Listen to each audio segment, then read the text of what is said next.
காஞ்ச சமையலில் வந்து நம்ம ஒரு டேஸ்டியான குருமா தாங்க பார்க்க போகிறோம். இது ரொம்பவுமே சூப்பராக இருக்கும். இதை ட்ரை பண்ணி பார்த்துட்டு எப்படி இருக்குன்னு சொல்லுங்கள். அதுக்கு ஃபஸ்ட்டு வீடியோக்குள்ளே போகலாம். இப்போ வந்து கேஸ் ஆன் பண்ணிவிட்டு ஒரு பாத்திரம் வச்சுங்க. நான் வந்து பார்த்திங்கன்னா கடலை எண்ணெயில் செய்கிறேன். உங்களுக்கு எந்த எண்ணெய் விருப்பமோ அதில் செய்யுங்க. ஆனால் கடலை எண்ணெய் ரொம்ப டேஸ்ட்டாக இருக்கும். ஸோ எண்ணெய் சூடானதுமே அதில் கடுகு, சோம்பு, 3 காஞ்ச மிளகாய் சேர்த்துங்க. அது நல்லா பொரிஞ்சு வந்ததுக்கப்புறம் அதில் கருவேப்பிலை சேர்த்துங்க. கருவேப்பிலை பொரிஞ்சு வந்ததுக்கப்புறம் 2 பெரிய வெங்காயத்தை சிறுக கட் பண்ணி வச்சுட்டு அதையும் சேர்த்துங்க. வெங்காயம் வந்து பார்த்திங்கன்னா நல்ல பொன்னிறமாக வதங்கணும். வதங்கினதுக்கப்புறம் பார்த்திங்கன்னா இஞ்சி பூண்டு விழுது சேர்த்துக்கணும்.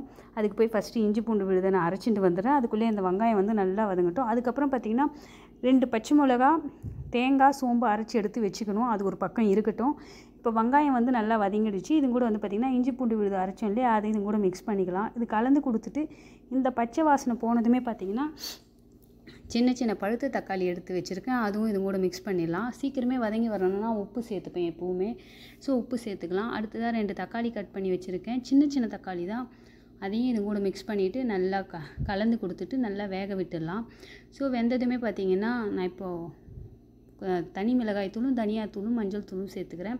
இது நல்லா கலந்து கொடுத்துட்டு இந்த பச்சை வாசனை போனதுமே நான் தேங்காயெலாம் விழுது அரைச்சி வச்சுருக்கேன் இல்லையா, அது இது கூட மிக்ஸ் பண்ணிவிட்டு ஒரு கிளாஸ் அளவு தண்ணி சேர்த்துக்கிறேன். இது நல்லா கொதிக்கட்டும். ஒரு 5 நிமிஷம் கொதிக்கட்டும். கொதிச்சதுமே பார்த்திங்கன்னா உருளைக்கிழங்கு, பட்டாணி வேக வச்சு எடுத்து வச்சுருக்கேன். அதை இது கூட மிக்ஸ் பண்ணிடலாம். இதை மிக்ஸ் பண்ணிவிட்டு ஒரு 3 நிமிஷம் சிம்மில் வச்சு விட்டாலே போதும். குருமா வந்து ரெடி ஆகிடும். ரொம்பவுமே டேஸ்ட்டாக இருக்கும். இது வந்து இட்லி, தோசை, சப்பாத்தி எல்லாத்துக்குமே தொட்டுக்கலாம். இதை 2 முறையாக செய்யலாம். அதை நான் இன்னொரு வீடியோவில் போடுறேன். அது வந்து ரொம்ப ரெட்டிஷாக இருக்கும். ஸோ இது வந்து பார்த்திங்கன்னா அதே மெத்தடு தான், ஜஸ்ட் ஒரு சின்ன சின்ன மாற்றம் இருக்கும். ஸோ ஃபைனலாக வந்து பார்த்திங்கன்னா கொத்தமல்லி தூவி விட்டுட்டு இறக்கிடலாம். இட்லி, தோசை, சப்பாத்தி, பூரிக்கு வந்து ரொம்பவுமே சூப்பராக இருக்கும். இதை நீங்கள் ட்ரை பண்ணி பார்த்துட்டு எப்படி இருக்குன்னு சொல்லுங்கள்.